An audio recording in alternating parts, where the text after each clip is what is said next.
2 de mayo del 2017. ¿Qué tal? Muy buenos días, bienvenidos a su programa Contacto Directo. Hoy son nuestros invitados Monseñor Luis Cabrera, vicepresidente de la Conferencia Episcopal. Los mensajes de los obispos del Ecuador sobre la transición del gobierno con la creación de un ambiente de diálogo y también acerca de la tragedia del pueblo venezolano. Hoy estará, además de nuestros estudios, Abdalá Bucaram Puley para hablar sobre el regreso de su padre, el expresidente de la República, Abdalá Bucaram Ortiz, cómo influirá en la política nacional o solo en la política de Guayaquil, qué peso tendrá sobre la carrera política de Dalo Bucaram, lo analizaremos. Y Alberto Acosta Burneo, analista económico, columnista de la revista Vistazo, las señales de humo sobre el uso del dinero electrónico del Banco Central como un medio de pago y las perspectivas de crecimiento de la economía mundial y de decrecimiento del Ecuador según el Fondo Monetario Internacional. Bueno, Monseñor Eugenio Arellano, al asumir el cargo de presidente de la Conferencia Episcopal, definió el eje de lo que el pueblo mayoritariamente expresó en las urnas electorales. Escuchemos. No digo que ha dejado un Ecuador nuevo, pero sí nos ha enriquecido en la infraestructura. Simplemente nos dejó un poco mal sabor de boca por favorecer única y exclusivamente el partido único. Un país con un partido único se presta a muchas cosas desagradables. Y ese sería mi deseo y el deseo de todos, que un pluralismo sano comience y se fortalezca en el Ecuador. Un pluralismo de ideas, un pluralismo de partidos, un pluralismo de grupos, un pluralismo de asociaciones, donde cada uno tenga su derecho a tener sus opciones y a expresarlas con plena libertad, sin represalias de ningún tipo. ¿Qué tal, Alfredo? Buenos días, ¿cómo te va? Muy bien, Estefi, buenos días a todos. Esta forma clara de decir las cosas y de llamarlas por su nombre propio había estado últimamente de vacaciones en ciertos voceros de la Conferencia Episcopal. Es esencial que terminen las ambigüedades. Eso no significa volver a un pasado de vociferaciones y chantajes, sino hacer que la democracia funcione, puesto que se ha instaurado un sistema de gobierno con ropaje democrático que aniquiló el pluralismo, médula de la democracia. Sistema de gobierno instaurado hace más de 200 años para abolir la supremacía de la voluntad absoluta de un rey, exento de fiscalización y control, jefe de gobierno, legislador y patrón de la justicia. Es en ese sentido diáfano y sin modulaciones que también deben entenderse los reiterados pronunciamientos del presidente electo Lenín Moreno para abrir una etapa de diálogo con la sociedad y de una cirugía mayor contra la corrupción, porque de lo contrario el Ecuador seguirá caminando hacia el abismo donde la dictadura del partido único ha postrado a Venezuela. Es preciso recordar que Monseñor Arellano pertenece a la Orden de Misioneros Combonianos, que durante medio siglo ha desarrollado una valiosa labor social con los más necesitados. Aquellos que no salen de la pobreza porque las estadísticas de los gobiernos dicen que son pobres los que viven con $1.90 al día y que dejan de ser pobres los que viven con $2 diariamente. Hace 32 años, Juan Pablo II visitó el Guasmo en reconocimiento a la labor del obispo comboniano Olindo Españolo, y Monseñor Arellano se ha identificado con las angustias de un pueblo marginado por el color de su piel y su rebeldía. La transición que ahora se vive es decisiva, porque no es de un presidente a otro presidente en el mismo partido único. Es la transición de un manejo totalitario del Estado que ya no tiene piso porque el Estado se lo tragó. Es una transición social con la velocidad segura de la llanta de emergencia de la sociedad civil.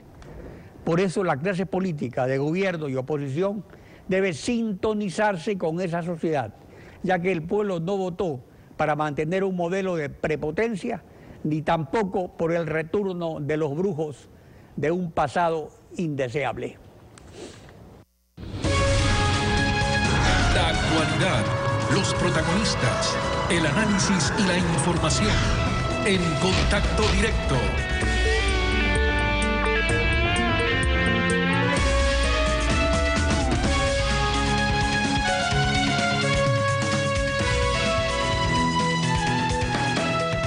La Asamblea Plenaria de la Conferencia Episcopal eligió a sus nuevas autoridades para el trienio 2017-2020. Presidente Eugenio Arellano, obispo de Esmeralda; vicepresidente Luis Cabrera, arzobispo de Guayaquil; secretario general René Cova, obispo castrense; y secretario general adjunto el padre Mauro Cuevas. Se pronunció la Conferencia Episcopal acerca de la transición de gobierno en el Ecuador y sobre la tragedia del pueblo venezolano. Está con nosotros el Monseñor Luis Cabrera, vicepresidente de la Conferencia Episcopal, a quien damos la bienvenida. Buenos días. Muchísimas gracias, doctor, por esta oportunidad de poder llegar a tan directo público. Respecto a la situación social y política en Venezuela, la conferencia hace suyo el comunicado de la Conferencia Episcopal Venezolana de marzo 31 que dice: se trata de una situación donde está muerta y desaparece toda posibilidad de opinión divergente o contraria a quienes están en el poder. Se abre la puerta a la arbitrariedad, la corrupción y la persecución, un despeñadero hacia la dictadura.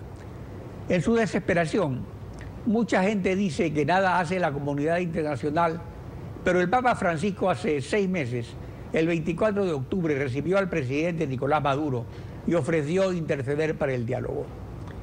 Yo le pregunto, padre, ¿el despeñadero de la dictadura ha hecho fracasar el diálogo?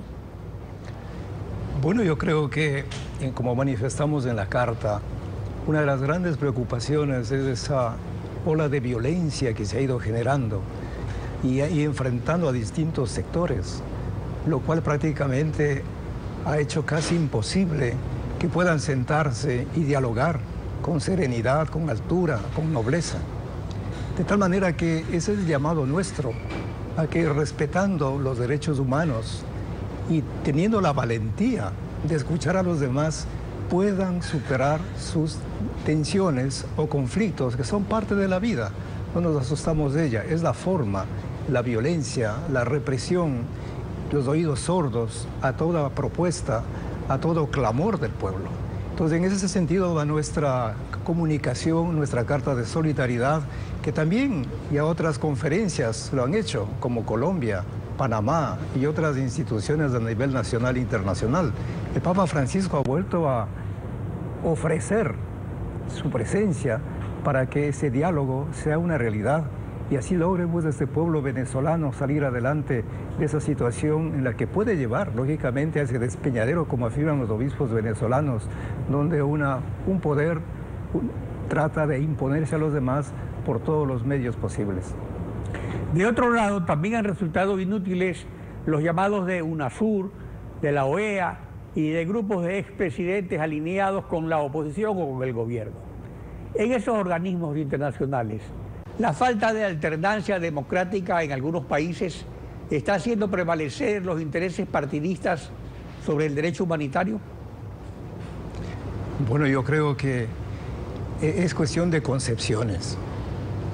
Cuando el diálogo se abre a varios interlocutores, queda la posibilidad de poder escuchar lo diverso, lo diferente, posiciones que van a ayudar a mejorar tal o cual situación social, política, económica e inclusive religiosa. Pero cuando únicamente se piensa que es un partido el que tiene que gobernar, el que tiene que dominar, y no se sale de esa lógica de amo, esclavo, amigo, enemigo, lógicamente entonces el adversario aparece como alguien que tiene que ser sometido, tiene que ser aniquilado.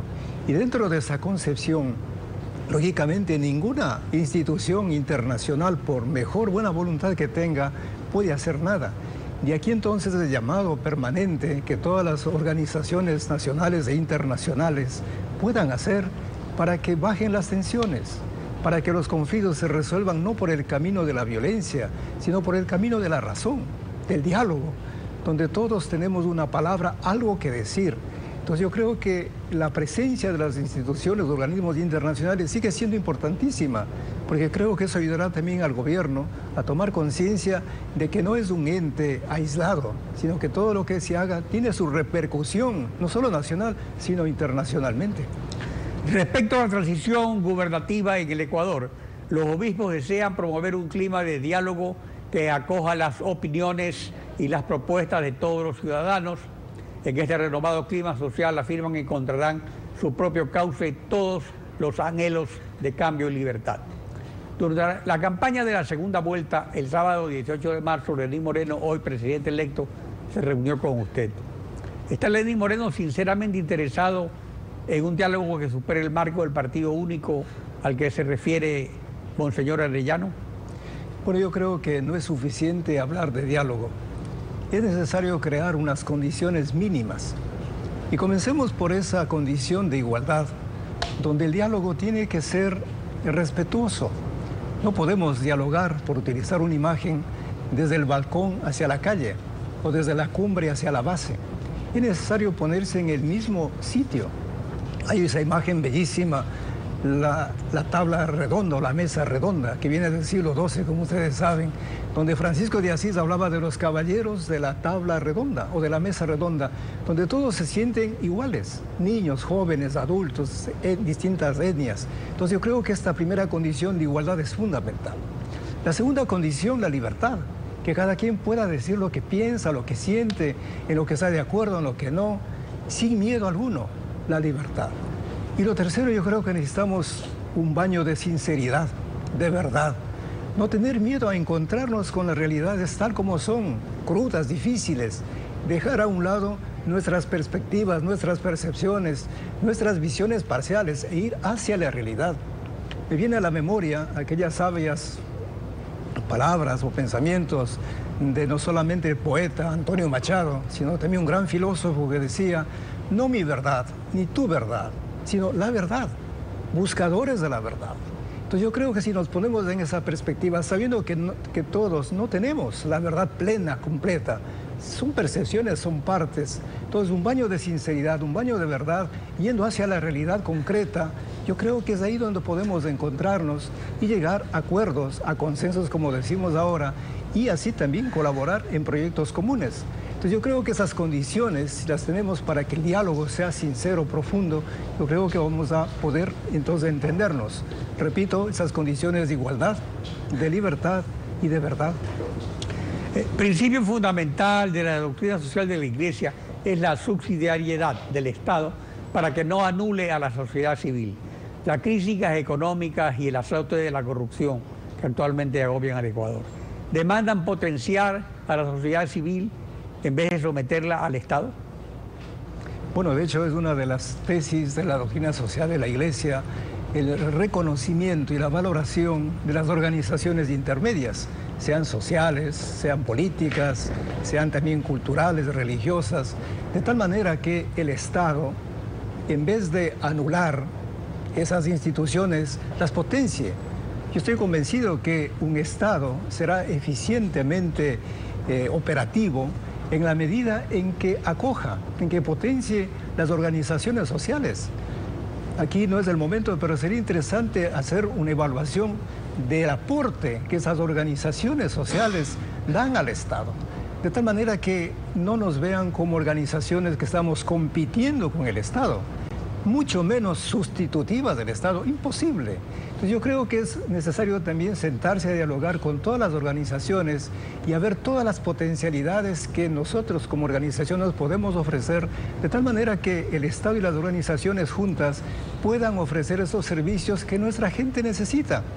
Al final el beneficiario es aquella persona que está esperando de nosotros una vida más digna, tenerlos o contar con los servicios básicos para vivir mejor.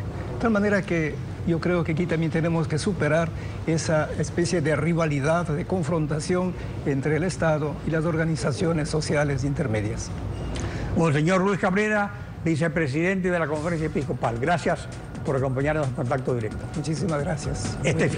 Son las 7 de la mañana con 15 minutos, tiempo de ir a una pausa con ustedes. Cuando regresemos estará Abdalá Bucaram Puley, el regreso de su padre, el expresidente de la República, Abdalá Bucaram Ortiz, y cómo influirá en la política nacional. Conversamos al regresar, quédese usted en nuestra sintonía.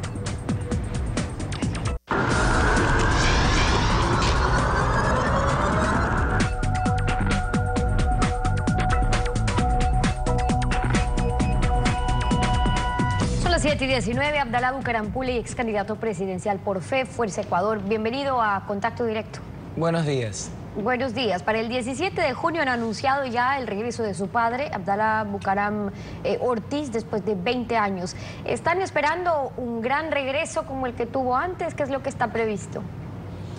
Sí, principalmente estamos esperando el regreso del padre de familia, del ser humano, que se reintegre al país de donde nunca debió salir, de donde jamás se le debió haber prohibido desarrollar una vida normal como cualquier ecuatoriano, y que lamentablemente la judicialización de la política lo arrancaron obligadamente de su patria durante 2 décadas. Hoy efectivamente se prepara una fiesta, un recibimiento para que el pueblo pueda reencontrarse con quien en el tiempo se pudo descubrir que todas aquellas cosas que anunció el expresidente Bucaram que podían pasar en el Ecuador finalmente sucedieron, y hasta el día de hoy seguimos sufriendo las consecuencias de aquel rompimiento constitucional y de aquel robo inapropiado que hizo la oligarquía del poder en febrero del 1997. Y solo sobre la logística, estamos viendo algunas imágenes. Lo que está previsto es que llegue nuevamente en un helicóptero. ¿Tienen pensado ya, o más bien escogido el lugar donde estaría previsto que pueda aterrizar? Sí, va a aterrizar y el evento se llevará a cabo en el suburbio de Guayaquil. Estamos por definir la ubicación exacta porque tiene que ser un lugar que brinde las facilidades para aglomerar gran cantidad de gente que ya ha anunciado su deseo voluntario de asistir al recibimiento del expresidente Abdalá Bucaram, que sobrepasa la fiesta multitudinaria. Yo creo que este acontecimiento lo que hace y lo que retorna al Ecuador es el anhelo de volver a vivir en democracia, de volver a tener libertad, de que se acabe todo tipo de atropello. Hoy fue Abdalá Bucaram, un político perseguido por 20 años por un sistema que no soportó una derrota, por una oligarquía que no asimiló una derrota y se robó el poder y le ha hecho mucho daño al país. Abdalá Bucaram fue presidente desde agosto del 96 hasta febrero del 97. Fue un corto tiempo, pero se han cumplido 20 años ya desde 1997 y su regreso no solo significa lo que para ustedes es también el regreso de un padre o un abuelo, es también el regreso a la política. Indiscutiblemente que meses posterior a su retorno, una vez que pueda recuperar en algo el tiempo perdido durante estos 20 años, que son irrecuperables, una vez que visite la tumba de su hermano que falleció hace pocos meses, que pase tiempo con sus nietos, se reencontrará con el accionar político que lo lleva dentro de él y que le apasiona además, y creo que es totalmente válido. ¿Y están barajando algunas opciones o en función de qué van a esperar definir cuál podría ser el próximo paso? Hay que ver además si sigue teniendo la acogida, el respaldo que tuvo un día. Los tiempos han cambiado, las fichas políticas también se han movido distinto. ¿Están considerando, por ejemplo, una candidatura a la alcaldía de Guayaquil? Yo creo que las consideraciones políticas de la vigencia o no de un líder de la envergadura Abdalá Bucaram la definirá el pueblo en las urnas en el momento que éste se presente o no a una candidatura. Hablar hoy de candidaturas a alcaldías o prefecturas, como se ha escuchado, creo que es bastante anticipado, aunque tengo el convencimiento de que finalmente esto sucederá. Yo siempre he sido contrario a aquellos políticos de doble discursos que no anuncian sus intenciones. Yo creo que eso va a suceder con el futuro próximo de Abdalá Bucaram.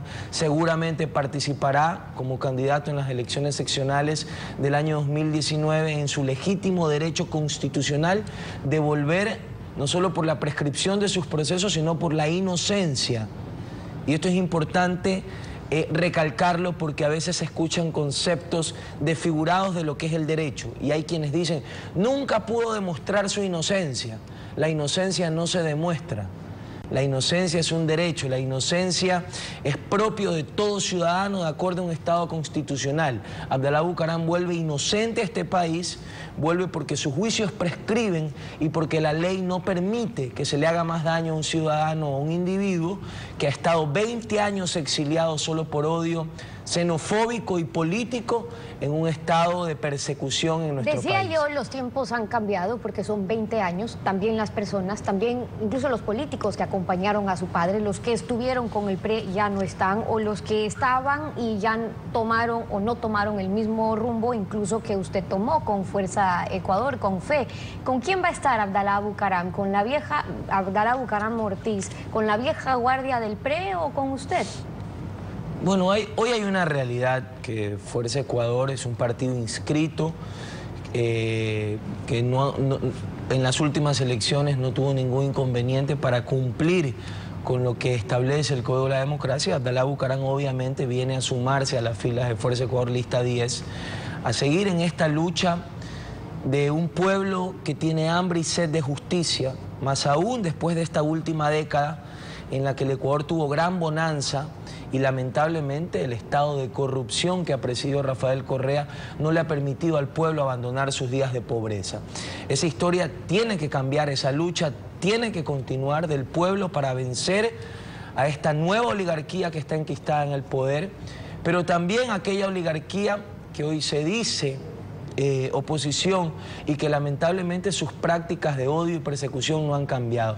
Y eso tiene que cambiar para que el pueblo pueda cumplir su anhelo de vivir en un estado de justicia. Ahora, esa vieja guardia del PRE habla de la pérdida del partido en sí, del PRE, por la falta de liderazgo de Abdalá Bucaram Ortiz, pero esperan ya poder trabajar en conjunto. Pero hay un punto en particular, porque cuando usted lanzó su candidatura con FE, con Fuerza Ecuador, dijo que muchos de quienes fueron parte del PRE pues ya no encajaban o ya no encajan en el proyecto político que usted quiere ofrecerle al país, tampoco el estilo de hacer política, y así lo dijo. Entonces no es lo mismo que pasa o pasaría con su padre, no termina opacando su candidatura, no termina opacando su carrera política, más bien o restándole fuerza a lo que presentaba Fuerza Ecuador con nuevos liderazgos o nuevas formas de hacer política. No, yo creo que todo lo contrario. Todas las organizaciones políticas, o gran parte de ellas, quisieran poder contar dentro de sus filas con un líder de la envergadura de Abdalá Bucaram y con la capacidad del expresidente Bucaram de llegar al corazón principalmente de los sectores más pobres en este país. Aquellas divisiones, aquellos discursos de quienes efectivamente en algún momento tuvimos diferencias en el accionar político, yo creo que son propias del recambio generacional que vive la política en sí, pero el Ecuador y las organizaciones políticas no pueden darse el lujo de perseguir a sus líderes, porque puede suceder que terminemos en manos de gente como Correa, que nos gobierne una década sin ningún valor, con una inmoralidad total, sencillamente por el odio y las diferencias políticas. Yo creo que lo central y que lo que el Ecuador debe de aprender de este proceso es el daño que puede hacerle el odio a toda una nación. Pero ¿cómo cambia? Que lo que los políticos debemos de asimilar es que el odio tiene que ser erradicado de la práctica política y aprender a vivir en democracia, aprender a vivir en paz. Usted no ve en Estados Unidos que el presidente Obama, el expresidente Obama, ponga a perseguirse al presidente Bush y le invente juicios y se escuchen audios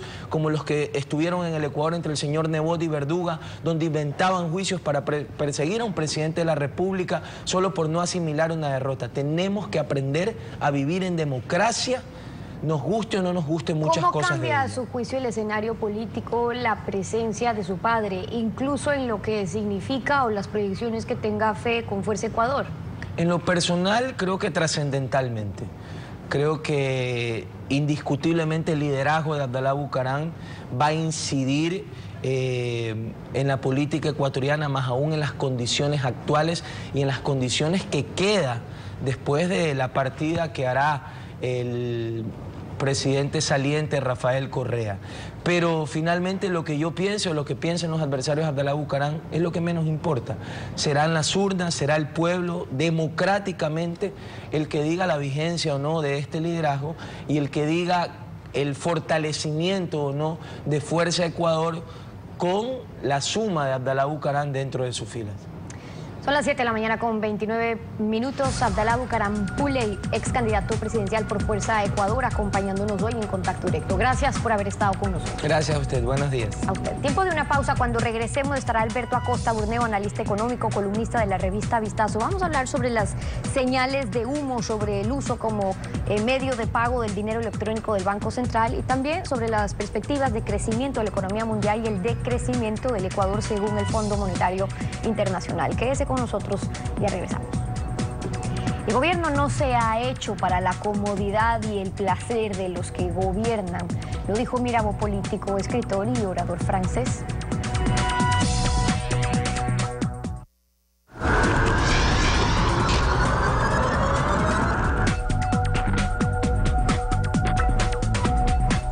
Mientras el Fondo Monetario Internacional prevé que en el 2017 las perspectivas económicas mundiales mejoran con los lunares de crecimiento del Ecuador y Venezuela en América del Sur, el SRI promulga una resolución que crea estímulos tributarios a las empresas que promocionen el uso del dinero electrónico del Banco Central como medio de pago.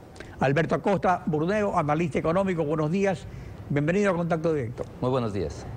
El lunes 24 de abril se publicó en el registro oficial la resolución del SRI de abril 10 sobre los costos y gastos para promoción y publicidad de bienes y servicios que serán deducibles hasta un máximo del 4% del total de ingresos grabados del contribuyente, y dispone que este límite no será aplicable en el caso de erogaciones incurridas por los contribuyentes para publicitar y difundir el uso del dinero electrónico emitido por el Banco Central como medio de pago.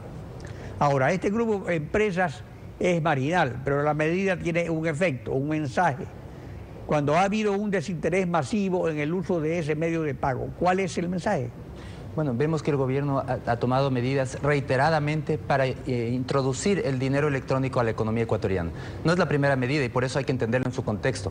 Vemos que por un lado se creó el año pasado una devolución de IVA, alrededor de 50 millones de dólares por año, que se regalan a los ciudadanos en devolución de IVA en dinero electrónico. Otra medida, la Superintendencia de Bancos, la Superintendencia de Poder de Control de Mercado el año pasado, trató de obligar a los bancos de que utilicen dinero electrónico. También tenemos una capacitación que se dio recientemente a los comercializadores de GLP. Y finalmente, vemos que el gobierno trae a un experto internacional, al exministro griego de Finanzas, Varoufakis, quien habla de la necesidad de tener una soberanía monetaria, es decir, tener una moneda propia. Entonces vemos que el gobierno está en una política clara de impulsar el dinero electrónico a toda costa, y esto nos lleva a preguntarnos ¿por qué? ¿Por qué en este momento? Y yo creo que la respuesta viene por el lado del gasto. Tenemos un gobierno que está en una etapa de ajuste y que resiste ese ajuste, y lo resiste a través de más endeudamiento. Pero inclusive el endeudamiento cada vez se le vuelve más esquivo, no es posible seguirnos endeudando a este ritmo. Y entonces entra en escena el dinero electrónico, que puede transformarse en un mecanismo para hacer pagos. Y ese es el gran riesgo del dinero electrónico, al igual que los títulos del Banco Central, que se abuse del mecanismo y que termine haciéndose pagos de una manera inorgánica, es decir, emitiendo dinero para poder pagar las cuentas. Ya en la actualidad la Reserva Internacional no alcanza para cubrir la totalidad del encaje. Hay un faltante y eso significa que, recordemos que el encaje es los depósitos, una parte de una fracción de los depósitos del público. Y entonces, si es que no alcanza para cubrir el encaje bancario, tampoco alcanza para cubrir el dinero electrónico. Es decir, el dinero electrónico en la actualidad está respaldado por otros activos, pero no por dinero en efectivo o oro en las reservas internacionales. Ahora, se esperan cambios del gobierno entrante de acuerdo a los anuncios del presidente electo, especialmente en el área económica. Y preocupa que el gobierno actual, para pagar sueldos, o que el próximo gobierno también, para pagar sueldos, contratistas y proveedores, recurra al dinero electrónico del Banco Central sin respaldo líquido. Estas señales de humo, como la resolución del SRI, que es de este gobierno, y que la Asamblea está ya convocando para el miércoles próximo, revocar 12 tratados de protección recíproca de inversiones, y entre ellos con Estados Unidos y China, las dos más grandes economías del planeta. Esta despedida del gobierno saliente ayuda a crear un ambiente de confianza para el nuevo gobierno? Definitivamente no, y yo creo que es la labor del nuevo gobierno poner los puntos sobre las IES en materia de dinero electrónico y en materia de gasto público. Estar claros que el país está gastando demasiado, que el fisco gasta más allá de lo que tiene. Al año necesita 7.500 millones de dólares de endeudamiento. Para este año se ha hablado de un monto de alrededor de 7.700 millones en endeudamiento. Eso es algo que no es sostenible en el mediano plazo y entonces la única alternativa viable es comenzar a reducir el gasto, gastar lo que se tiene, no más allá. Otras alternativas por las que probablemente va a transcurrir, porque lamentablemente reducir el gasto en la política, en la línea socialista, es una mala palabra. Entonces, la alternativa viable que tiene el gobierno es buscar nuevos ingresos y seguir endeudándose. Lamentablemente, buscar nuevos ingresos significa que los ciudadanos paguemos por ese gasto, porque hay que recordar que no hay almuerzo gratis en economía, siempre alguien paga, y en este caso somos los ciudadanos quienes vamos a tener que pagar por este exceso de gasto a través de nuevos impuestos, que probablemente en los próximos meses habrá algo de eso, y ojalá que no sea la otra vía, el dinero electrónico sin respaldo adecuado como mecanismo de pagar, porque finalmente también lo pagaremos los ciudadanos vía un proceso inflacionario si es que se utiliza dinero electrónico y menores precios si es que se trabaja con dólares norteamericanos. En la introducción de su documento Perspectivas de la Economía Mundial 2017, el Fondo Monetario destaca que las novedades positivas no dejan de llegar desde mediados de 2016 y que gracias a ellas las perspectivas mundiales se están despejando. De hecho, eleva las proyecciones de crecimiento mundial para el 2017 a 3.5 frente al 3.4 de la última previsión, que ambas mejoras pronosticadas para 2017 y 2018 son generalizadas. Sin embargo, vemos que en el cuadro sobre la economía de las Américas, solo Venezuela y Ecuador tienen decrecimiento del PIB en 2017 y 2018. Esto responde a que el precio del petróleo no volverá al de la bonanza y se ha recuperado solo hasta la mitad. ¿Necesita la economía realmente un golpe de timón? Definitivamente sí. Entendamos qué proceso estamos viviendo. Es un proceso de ajuste a una nueva realidad. Una economía que ahora es más pobre que hace 2 años y que por el lado fiscal el gobierno ha dicho: yo no me voy a ajustar, yo quiero seguir gastando. ¿Y qué es lo que ha hecho con eso? Es comprar tiempo, empujar el problema hacia adelante. Y tenemos ahí 2 perspectivas. Una, la del Fondo Monetario, que dice el gobierno va a tomar políticas responsables y va a irse ajustando a la nueva realidad. Esto va a tener un costo y por eso la economía se va a contraer en 1,6% en el 2018. En 2017, y la otra alternativa, que es una visión también de un organismo internacional, de un banco de inversión de JP Morgan, que dice: no, la economía este año va a crecer. La economía ecuatoriana va a crecer 1,5%, algo más de lo que estima el mismo gobierno, pero dice ¿por qué? Porque el Ecuador está consiguiendo mucho endeudamiento caro, a corto plazo, pero ese endeudamiento me permite empujar el problema, y JP Morgan dice entonces el próximo año, 2018, tendremos una contracción económica. Lo que va a hacer el gobierno es, con todo lo que ha conseguido ahora, todos estos recursos, dinamizar en algo la economía y empujar el problema para el próximo año. Pero lo que está de fondo detrás de estas 2 visiones, o el Fondo Monetario que dice va a haber una corrección desde ahora, o JP Morgan dice no, la corrección todavía no empieza el próximo año, pero lo que está claro en las 2 visiones es que la economía ecuatoriana necesita una corrección. No hay cómo seguir gastando al ritmo que estamos haciendo más allá de nuestros ingresos, y esa es una política más bien demagógica de tener pan para hoy y problemas para mañana. Finalmente, todo el exceso de gasto siempre lo pagamos los ciudadanos, y esa es la perspectiva que tenemos, y más vale hacerlo de manera ordenada, un ajuste a la nueva realidad, porque el sector privado se ha estado ajustando a esta nueva realidad y el fisco trata de comprar tiempo con endeudamiento, pero no hace otra cosa más que posponer el inevitable ajuste. La recuperación mundial viene del mercado. Incluye, por supuesto, a China con su economía socialista de mercado, de preponderancia estatal. Pero el Estado chino no solo depende del petróleo como el ecuatoriano. Ese es el talón de Aquiles del modelo ecuatoriano, que ya se ha reducido la economía, pero que el Estado no reduce su tamaño. Definitivamente tenemos una economía que durante el año pasado se contrajo en todos sus rubros más importantes. Se contrajo el consumo de los hogares, se contrajo el empleo, que es la variable de ajuste en una economía dolarizada. Tenemos menos empleo adecuado, se destruyeron empleos adecuados y la gente tuvo que ir al subempleo o al empleo inadecuado. se contrajo el gasto del gobierno, se contrajo la inversión tanto pública como privada, es decir, toda la economía se ha ido contrayendo, pero vemos que a nivel público, a nivel del fisco, el ajuste ha sido insuficiente porque todavía se requiere 7.500 millones de dólares en financiamiento neto. Y vemos que esta política de posponer el ajuste con endeudamiento, un endeudamiento agresivo, es una política costosa que ya está pasando factura a las finanzas públicas. En la actualidad, en el 2016, el presupuesto que se destinó para servir la deuda, tanto capital como intereses, fue de alrededor de 11.000 millones de dólares, prácticamente el doble de lo que se destinó para el presupuesto conjunto de salud y educación. Ese es el costo de tener una deuda de corto plazo, una deuda cara, y tratar de posponer el ajuste y de enfrentarnos a la realidad de que el fisco gasta más allá de lo que tiene, vía endeudamiento externo e interno. Alberto Acosta, gracias por su participación en Contacto Directo. Fin. Concluimos así esta emisión y como siempre lo hacemos agradeciéndole a usted por su confianza y sintonía. Nos volvemos a encontrar mañana, Alfredo. Mañana continuamos rollándoles información en Contacto Directo. Buenos días.